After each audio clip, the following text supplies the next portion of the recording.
All right. Thank you, everyone, for joining this evening. I'm Dustin Durham. I'm the walk manager for the San Francisco Walk and Alzheimer's. I'm currently in Sobre Mesa here in Oakland with executive chef and owner Nelson German. If you're a Top Chef fan, you've probably seen him on the current season, season 18 of Top Chef. So we're one of his two restaurants here in Oakland. Nelson has been a great part of the community here in Oakland, helping first responders. He opened his second location here in Oakland 10 days before the shutdown. So he, instead of folding up and calling it quits, he instead decided to dig in, help the community out, start feeding some first responders and those other than in crises here in the Bay Area. If you're following on the Top Shelf, like I said, Nelson is on their current season. We're going to talk a little bit today about some brain healthy eating habits, and he's going to show one of his favorite recipes. So to kick us off or to get us started, here's Nelson German. Hi, everyone. It's good to be here. I'm really honored. And it's crazy, I'm really honored to be here with Dustin. We actually used to work together when I first got here to California at a beautiful place called SupperClub. So we've been really good friends ever since for a lot of years. He's seen me grow, I've seen him grow in this business. And we're really honored to be here together. It's actually how great and small the world this really is, you know? Yeah. So Nelson, what are we cooking tonight? So cooking one of my favorite dishes. This dish was actually in a really cool cookbook called East Bay Cooks, written by Carolyn Jung, a best winning author. It basically put in together 40 of the best chefs in the East Bay. And I was glad to be one of them. And this is before Top Chef and everything. So it was like my first big accomplishment here in California, coming from New York City, and it's amazing. This is one of the recipes that's on there that people really rave about. A lot of our regulars at alaMar really rave about this dish. I took it off during the pandemic because it wasn't really good for to go. Definitely gonna bring it back now that things are opening up so that you guys get a sneak peek of it and some of the tweaks that I made for this dish. But we have a beautiful Branzino. This is one of my favorite fish to actually use. It's a Mediterranean fish, but it's really meaty, it's really delicious, silky, has a sweetness to it that's fantastic, and it's so versatile.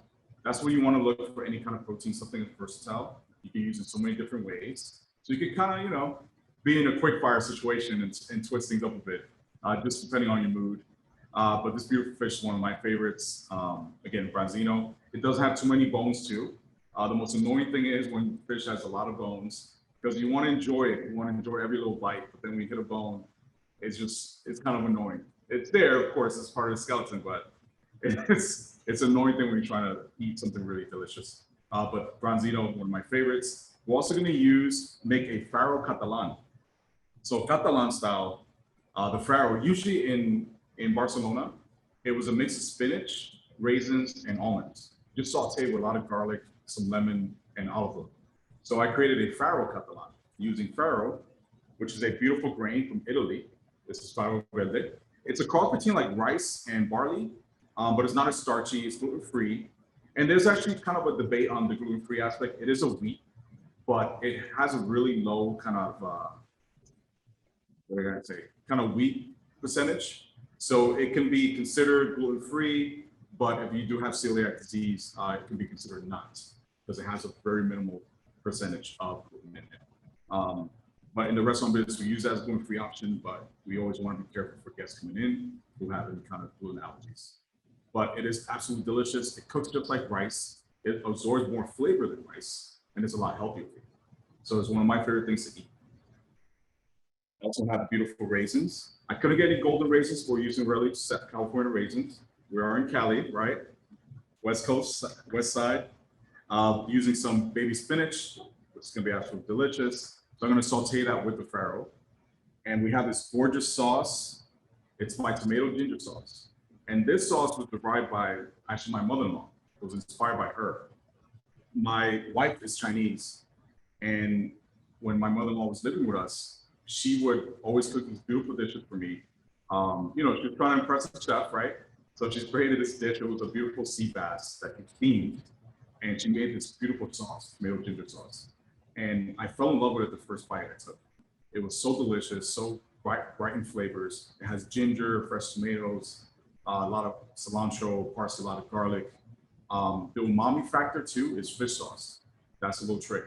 Fish sauce is absolutely delicious. Has a seasoning agent, but also to add that umami, the salty, a little bit of bitter, a little bit of tart, to counteract the sweetness of the tomato, especially during this time where they're actually the best.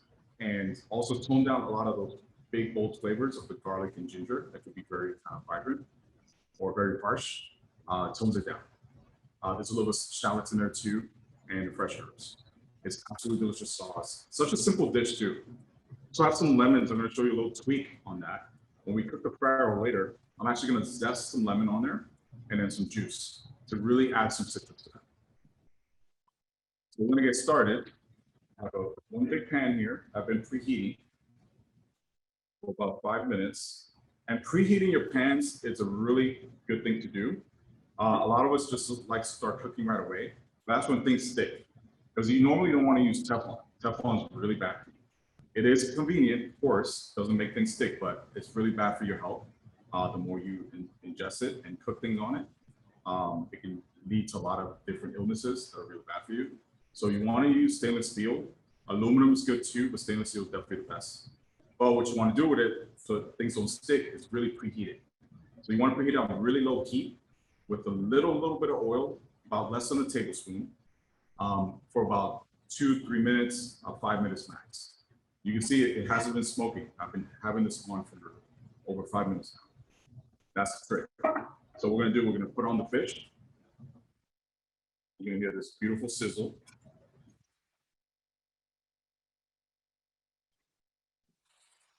That's dangerous. I've got this gorgeous fish on the skillet. You're going to hear beautiful sizzle sounds. That's magic in my ears. And what we're doing, we're going to make a nice crust on the fish, on the skin. And as you see, I'm not sure if you can see that, I actually scored the fish. I cut like little slits on it. This way, the heat goes inside and cooks faster. And also when I marinated it, it's soaking up more of those beautiful flavors, the lemon, the wine, the herbs too. So you want to sear this for about 1.5 minutes each side. We're going to flip it and we're going to pop this in the oven.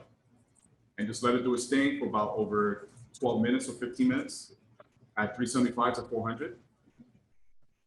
So again, we're not frying anything. We're doing the best thing to do, searing just for a little bit of color, a little bit of crust, a little bit of crispy skin, and then letting it cook in the oven. And what I did in the pan, I only added 1 tablespoon of oil. And I used canola oil, which is actually better for you compared to the other oils. Rice bran oil is another good option. And argan oil is fantastic too. It's a lot healthier for you. A lot of people started using avocado oil too, which is absolutely amazing. It's really good for dressings, just a finishing little touch, and also for light cooking. You don't want to cook anything heavy that's going to take a really long time. It's going to burn really fast, but something really light. And I have my sauce already heating up. It smells absolutely delicious. So what is your sauce? So my tomato ginger sauce. And funny thing is, I actually did this sauce on Top Chef. It was one episode, it was a quick fire. I believe it was episode 3, episode 4 actually. So I did this beautiful fish, it was a cod fish with a tomato ginger sauce, some shaved fennel, and some lemon, and some grilled bread on the side. Our inspiration was actually using Campbell's soup. So I created a tomato ginger sauce using Campbell's soup. That was pretty cool. Let it heat up. The fish is searing. Again, for about 1 minute, 1.5 minutes. And then we're gonna flip, and then we're gonna pop this in the oven.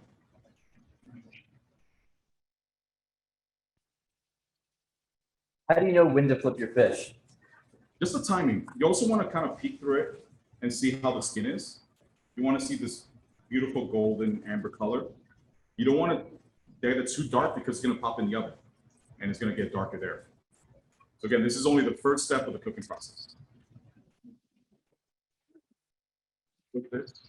And it's not easy to flip a whole fish. What you want to do with your hands, you want to grab the tail, put your spatula under, and then gently flip on the side of the pan, and then scoot it down, just like that.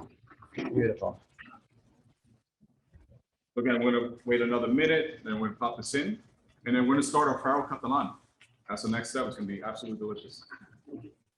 Can you tilt that at all so they can see that awesome sear color? You can feel it. It's getting nice and crispy. And it's gonna get crispier in the oven. So just Chef, like cooking. sorry, we have a question. What other fish can you use besides branzino? Another fish you can use beside branzino, one of my favorites is black sea bass. Black sea bass is absolutely delicious. It's light, it's meaty. It's beautiful white fish that's very silky. It's actually, this is the best time to actually get them, where they're affordable, they're delicious, they're catching sustainably.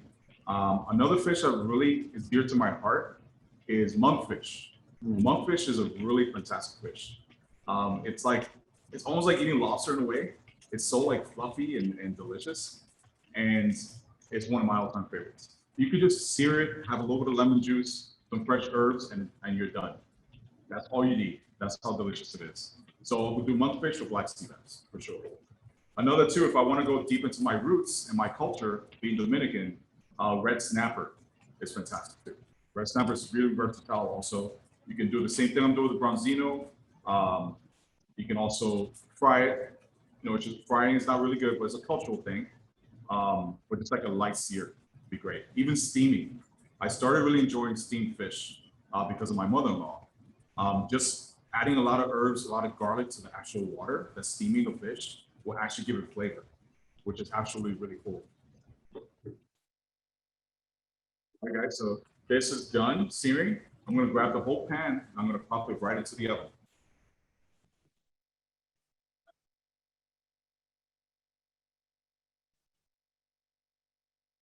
And then gonna let it cook for about 10 minutes, 12 minutes.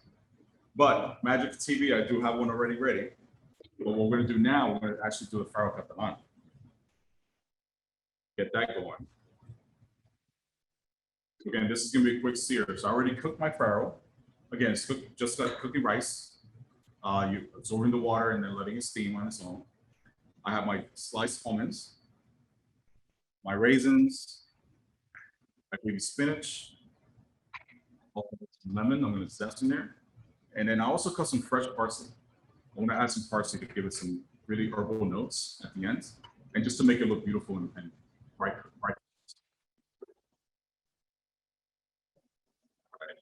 So now I'm gonna grab some oil. I got a smaller pan, just like this. So another way to kind of, if you don't have any measuring spoons, so I'm gonna put 2 tablespoons in this pan. What I'm gonna do is actually go around the pan twice. So the full circle will actually give you a tablespoon. So 1, 2. You know, my mom, every time I asked her before, like every time I ask for an ingredient or like the recipe, she never gives me the exact number. It's always a little bit of this, a little bit of that. So I'm like, Mom, I can't, well, I'm across the whole coast. I don't understand what you're telling me. How much should I put? So she started telling me these numbers by the roundness of the pan. It's like go around once, or go around twice or 3 times. And it actually made it better for me to cook. So instead of her giving me tablespoons and teaspoons and being more kitchen talk, she just told me go around the pan once or twice. And it was like absolutely fantastic. It was exactly. Does it matter what size? Does it matter what size the pan is?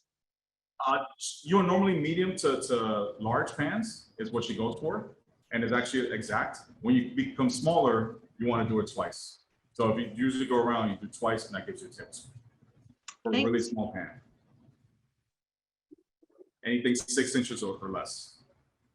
So anything over up to at least 14 inches, that will give you the exact number, the exact measure. All right, so I have my oil in there, I'm using canola oil. What I'm gonna first start with is the almonds. I'm gonna toast the almonds in here.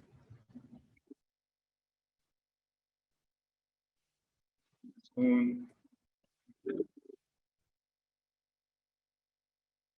Toss in there.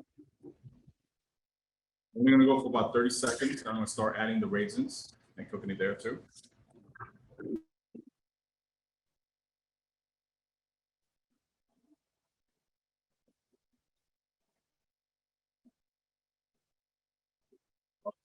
Fantastic, right, Dustin? We've got Yeah, it's Smells pretty amazing. We've got another question in the chat. Any tips when purchasing a whole fish? What to Tips look for for? whole Or fish. That's a great one. There's not many fishmongers here. There's more in San Francisco, actually. You can actually go to the wharf and go to any fish purveyor. Even the same fish purveyors that would cater to restaurants will also cater to the public. One of our favorites is 4-Star Seafood.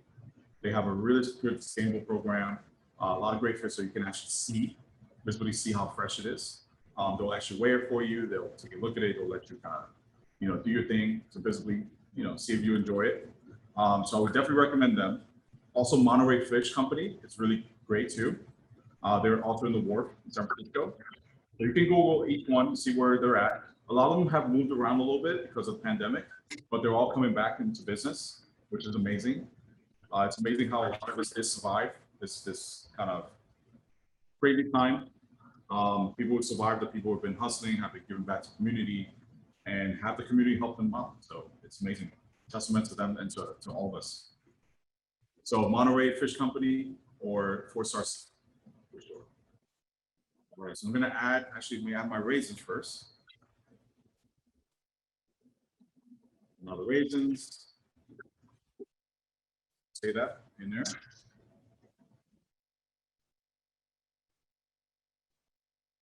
Each step, I'm going about 40 seconds to a minute max on each one. I don't want it to overcook and burn.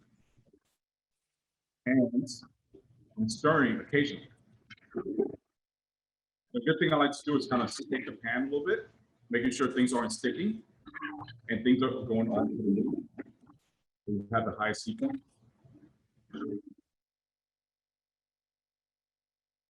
So next step, after the almonds or after the raisins, we're going to do our farro.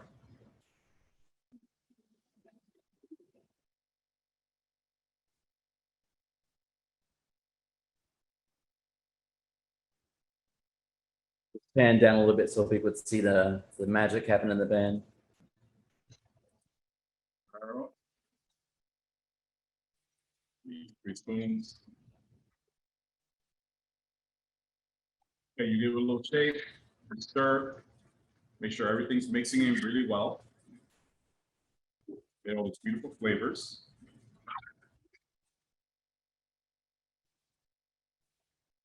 Now, I don't have to season this too much because I actually season my water when I cook the farro, so it has enough saltiness. But because the almonds weren't seasoned, I'm going to add just a tiny bit, or about a teaspoon's worth of salt, and I'm using kosher salt, and it's a 4th grain. I don't like to use iodized salt, any kind of fine sea salt. That's really not good for you. All the preservatives they put in there is not good for the body. Kosher salt is the best things to use. It's pure sea salt. It seems to be a little less bitter as well. Yeah. You could work with when you hold it. When you use fine sea salt, it's like you put the amount that you want, and it's usually too much or less, and things become too bright. Chef, how high is the heat on that pan right now? So my heat is at medium. So medium to medium high is the most I will cook with. I never put my heat too high, all the way high. There's no need for that. That's when things can burn easily. You're less in control. You always want to be in control when you cook. So about medium high to medium is the maximum I always do. The pan's gonna get hot. So people, you don't have to worry about that. It's gonna get hot enough to cook things. It's very rare when you actually need it at really high heat. And again, everything's already cooked. Especially cooked the farro already, so you don't need it too high. It's already over the steam. Now it's looking very gorgeous. A little peek. Got the beautiful raisins. The almonds are toasted. We're toasting the farro also. And now what we're going to do is add the spinach. Spinach. Put a nice layer on the top, and then you're just going to mix in.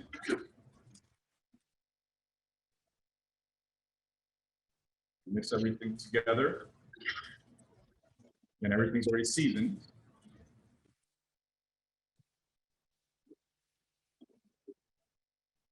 And again, to this dish, you can also add like extra garlic. If you like your dish is really garlicky, you're gonna see the difference when we add the lemon.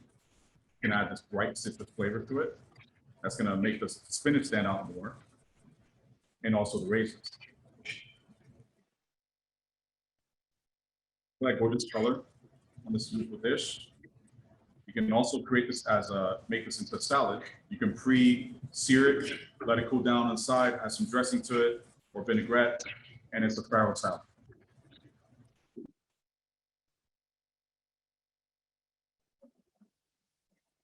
I want to take a look at that. Beautiful. Looking. And now I have some lemon halves. First, I'm going to add the juice, half of one lemon.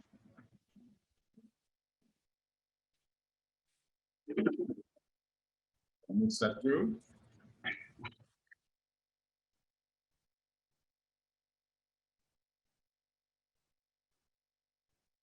Now I'm going to use a zester, so fine zester, for the lemon zest.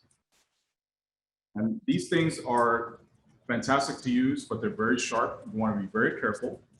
What you want to do is hold it like this with your hands. You grab your lemon, and it's going to slide down very gently. You don't want to stay in one place either. You're going to get some of the pith, and it's going to be too bitter. You don't want to get the white pith, just the yellow zest. So again, you go from the top, bring down, do it again. You're going to go all the way around. And you can also tap it to get some of that extra zest. Let's seeing this. Look how beautiful that's looking. So definitely try that. You can use orange zest, is really fantastic too. Meyer lemon zest is actually the best. I have a beautiful Meyer lemon tree in my house that I was so excited about when I came from New York. See, because Meyer lemons are only available for 2 weeks out of the year in New York. So it's a hot commodity. But when I saw I had one for all year round, I was so ecstatic. And I was like, I made the right move. I came to California for a lot of great reasons. That was amazing. So this farro's ready. Look how gorgeous it's looking. Actually, I'm going to add some of this parsley to really brighten it up more.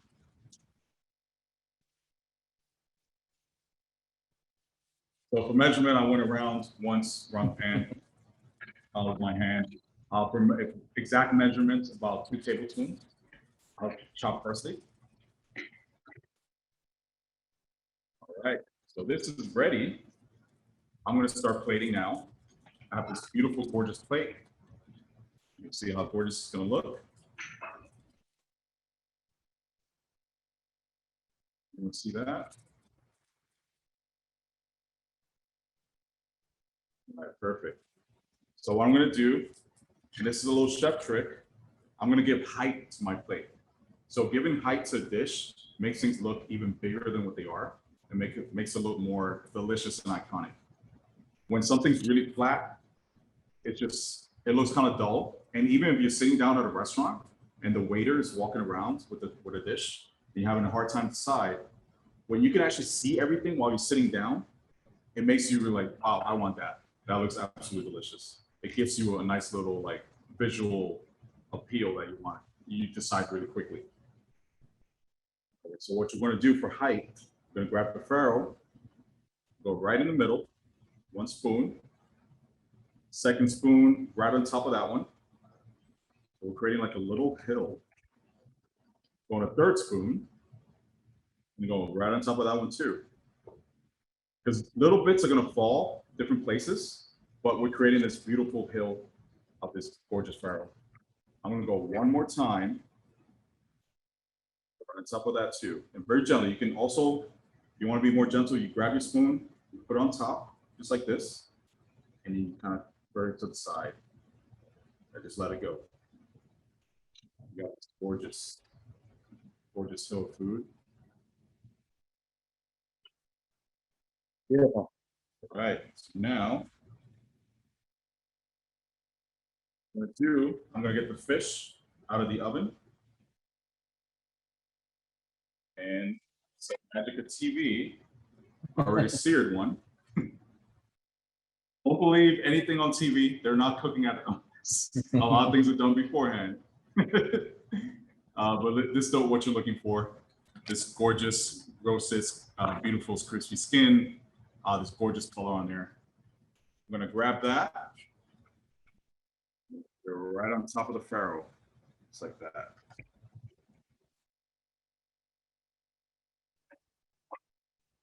I'm gonna show you right before I put the sauce on. Got the gorgeous plate. It's beautiful fish right across. You got your farro catalan in the bottom. And the best you can see the height on that. You can see everything, even when you put it by your eyes. And now, this is the best part. I'm a sauce person, so being from New York, we don't have the best agriculture, best ingredients to use. So sauces are everything to us. That's what makes our food really fantastic. It's kind of the soul of the dish.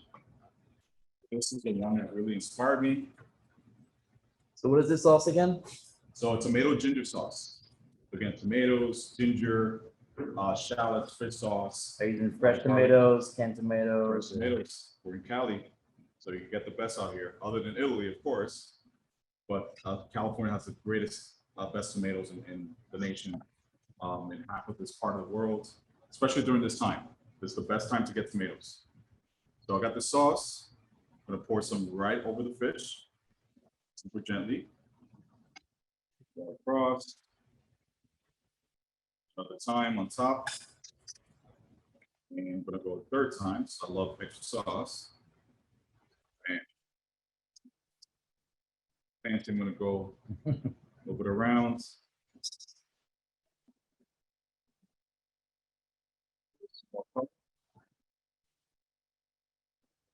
A little bit more parsley. And when you want to garnish something with parsley, I know a lot of us love emerald in the past, but doing it and just throwing it on a plate is not the best way to make things look beautiful. It is fun though to do. So don't bam it. So no bam. You want to stay close to the dish as close as possible, just like this with my hands, and just let it go. And then you move your hands around really slowly, going all the way around, right over the sauce, and bam. You could bam at the end. And now I have a half lemon. I'm gonna put right over here. And there's your roasted branzino with farro catalan, tomato ginger sauce, and some lemon on the side. Beautiful. Okay, I think everyone's drooling all over their keyboards right now, Chef. Yes. We have a question here. Do you recommend always cooking a whole fish, or can you also use fillets?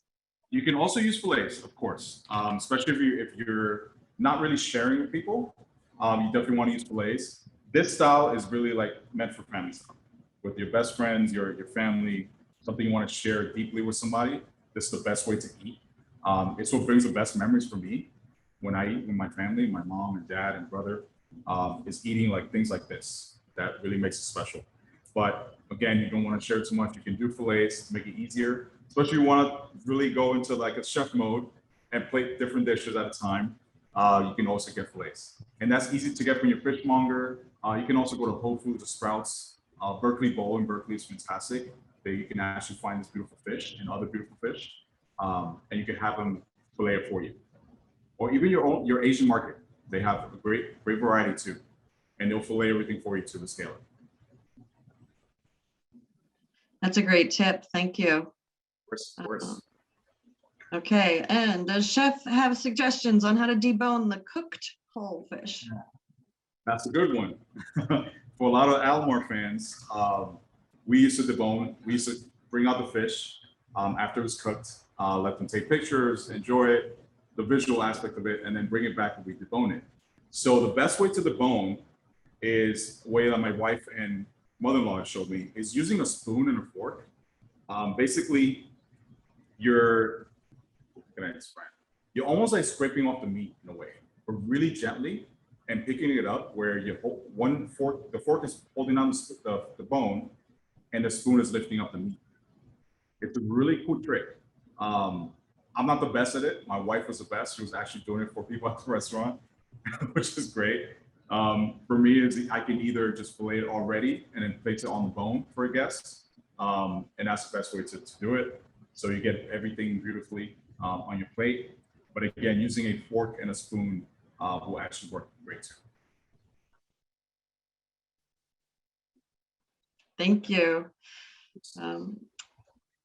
We have another question from one of the participants asking if the chef has any connection to Alzheimer's.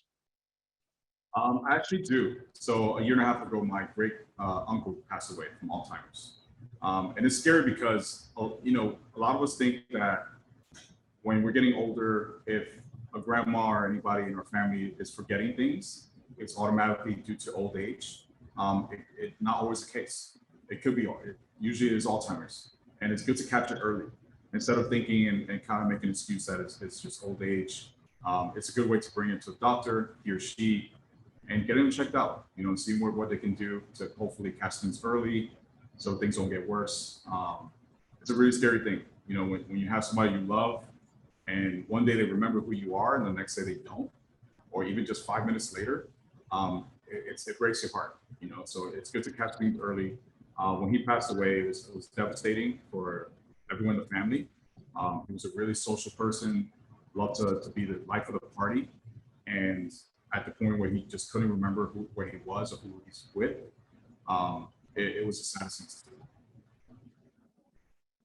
I think Dustin, you want to talk a little bit about the mission of the organization and what we're doing here, why we decided to host this program tonight?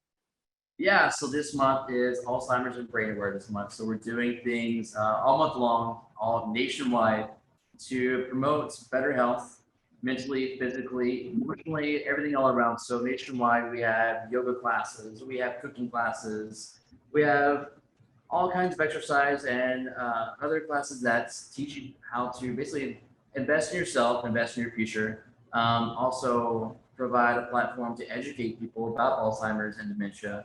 As Nelson kind of touched on, a lot of us have older relatives in our lives that both of my grandmothers had dementia and Alzheimer's.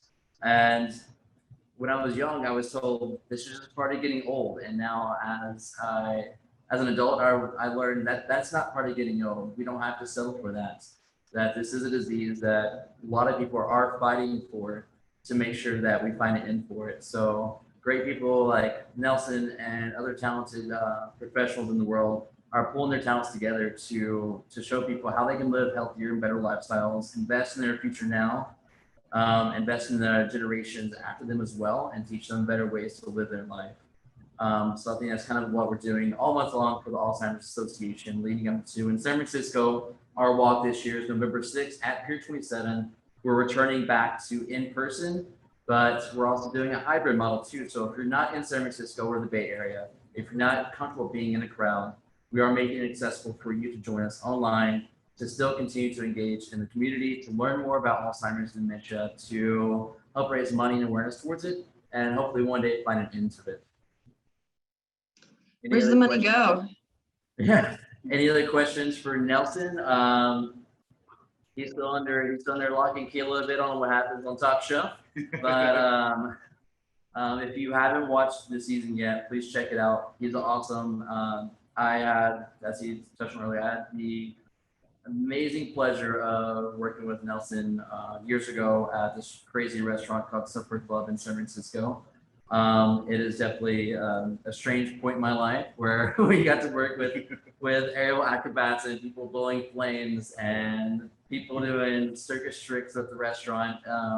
But at the same time, like showcase amazing food and awesome talent like Nelson's. Fun times, sure. So I'm glad it all came full circle that you said yes to helping us out and raise awareness, as well as teach us some easy, quick things we can do in our life to just be healthier and invest in ourselves. Yeah, and that's the one thing I want to mention. Like food is fun. Like even if you're trying to eat healthier, it's still fun to do. You know, you're still cooking, you're still using technique, you're still having fun in the kitchen. You can listen to music while you're doing it. It's never about, people feel like when they're eating too healthy, it's just boring. It doesn't have to be that way. There's so many ways of eating healthier, using techniques and using cuisines and ingredients that are from somewhere else, not from this country, that are fun to eat, like Farro, for example, when I use that. And having raisins in it. A lot of people don't use raisins as a savory item, but it's absolutely delicious when you stir it down with some garlic and lemon and throw in some Farro. It really makes sense. And this is derived by something you would eat in the Mediterranean islands, which people are eating a lot healthier than we are here, and living a lot longer lives. So we need to see what the rest of the world is doing and not always say that America is always doing things the best way.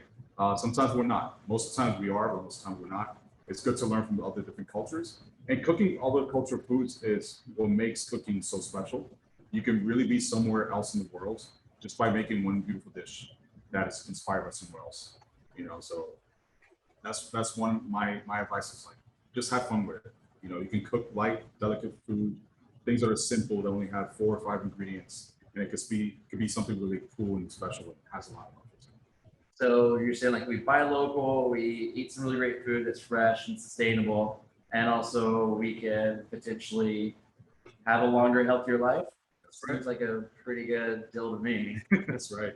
And we All have right, we have the advantage of being in California, which are a lot of things that we have here are absolutely fantastic. And it's fresh from the ground, it's sustainably grown. So we need to take advantage of that, of where we are and eat healthy lives and make sure our families eating healthier too. Again, by having fun with it. Never make it to like something of a chore and that kind of feeling. It could be something that's fantastic. Be done as a family. We've got some more comments in here. So many thank yous. Amazing. We have a few questions. How is the knee doing? Everyone always asks, thank you so much for asking. The knee is great. I'm 100% now. I've been grinding since coming back. Luckily, I went as far as only my cartilage being kind of torn and on my ligaments. If I would have kept going, it might have been that. It came to a point for the first time in my career, I had to decide like just to stop everything and really think about everything else, my business, my family, a beautiful wife, and just kind of saying enough is enough. I need to really take care of myself. And that's kind of the theme here, right? Taking care of ourselves. Self-care is so important, especially for people who are caregivers to someone living with the disease. We have a couple other questions, if you have a few more minutes. Diana Manning wants to know if we can get some Meyer lemon sorbet on the menu soon. I'm an alaMar fan. Let's see, what else? Ginny Roth asked, what chef do you look up to? And I know I heard a BAM in there, so I'm interested to hear this answer too. There's a lot of them, honestly. One that comes to mind is Daniel Boulud. He's a French chef out of New York City. He's a person that, and Herb Repair too, these are chefs that have been consistent throughout the years in their career, making food that really comes from the heart. It's not trying to be too pretentious, too fancy. It's just things that come from an inspiration, from a love, from the childhood. That's really special. And that's what makes a chef that extra person. Like cooking from the heart is not an easy thing to do in this business. You're always trying to impress people, but when you can impress with coming from a great memory or great inspiration, something your mom or grandma used to cook for you, it's even better. That's what makes it special. So those two chefs are really two chefs I look up to, Herb Repair and Daniel Boulud. Been consistent for years, have been at the top of their game, and they're having fun. That's what it's all about. It's not being too into the groove of owning a restaurant. It's having fun with their craft, really taking care of their staff too, their team. Everyone who has worked with those two chefs are always happy coming out of it, and I've learned so much. So those are two chefs I really look up to. Thank you. Has anybody else got any other questions for the chef? I don't see anything else coming in the chat. So Dustin, you want to bring it home? Oh, wait, we got one more for chef. What has been a significant lesson you have learned about your life and or career during the time of COVID? So, amazing question. I think for me, is how special giving back to community is. Because of all the great work that we did, the charities and all the feeding frontline workers, people have come back to support us. For me, it's part of my culture and part of who I am, always trying to give back and help others. But it doesn't mean you're surviving yourself and your business is doing well when you're doing that. You just want to do that because it comes from your heart. But because of all the work we're doing, the community came back and saved us. Saved alaMar, saved Sobre Mesa. We were only open 9 to 10 days here in this beautiful place. And we had to shut it down for a whole year. So it was a scary time having to lay off people, our beautiful family, also to never know if we're coming back, you know, after building this gorgeous place. But the community was there for us, you know, buying gift cards, buying some meals, meal kits, buying online some of our dishes and cocktails, and really came through for us. And I'll always be indebted to this place, to the whole Bay Area for that, making my dreams come true, and keeping it alive. Chef Nelson has a heart of gold is the last comment in the chat. He does. He's an amazing man. I feel like we have a lot of people that share your sentiment about community support and giving back that are attending this program tonight. Diana says, we love you, Chef. And